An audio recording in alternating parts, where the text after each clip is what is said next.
Let me share a little story with you. When I first started field inspections about 10 years ago, so that was about in 2012, I didn't have a dime to my name. I didn't have a pot to piss in or a window to throw it out. And I ran across this chick that was doing field inspection. She shared with me the information, and I started to research it. Man, let me tell you how happy I was to be hired on by my first company. Now, I was living paycheck to paycheck. I was an automotive mechanic, running my own shop and all kinds of stuff, but you know, the market was just down, so I had to close shop. So anyway, I got hired on with my first company, and I didn't even have gas money to cover myself until I got paid. So at that time, I borrowed $300 from my brother-in-law to cover me for gas for the month, just so I could start working for this company.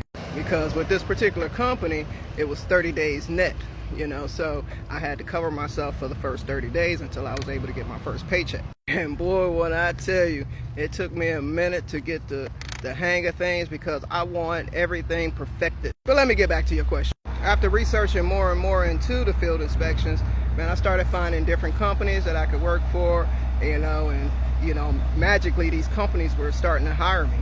So anyway, I got hired on with multiple companies, and I started, you know, switching out companies and things like that. And remember, I was self-employed at the time. So I started switching out these companies and keeping the companies that worked for me and where I lived, and I got rid of the companies that wasn't paying me as much, because these companies, at the time, these companies were paying me $2, sometimes $4, and between $4 and $10.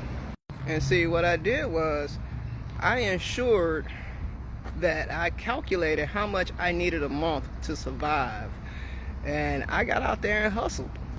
It took me a minute because I was still, you know, trying to make ends meet, and it probably, I don't know, it took me a minute to, you know, learn the curve and stuff like that. But after I did, you know, I was making $5,000 and $10,000 a month. But the way to really, you know, survive financially is basically building a list of companies that you're working for that can replace your income. Now, it takes time, but it can be done. So again, I just make sure I check to see how much I need per month in order to run my household. And I just comprise companies that can actually fulfill my needs. You gotta remember, field inspections is nothing but a numbers game.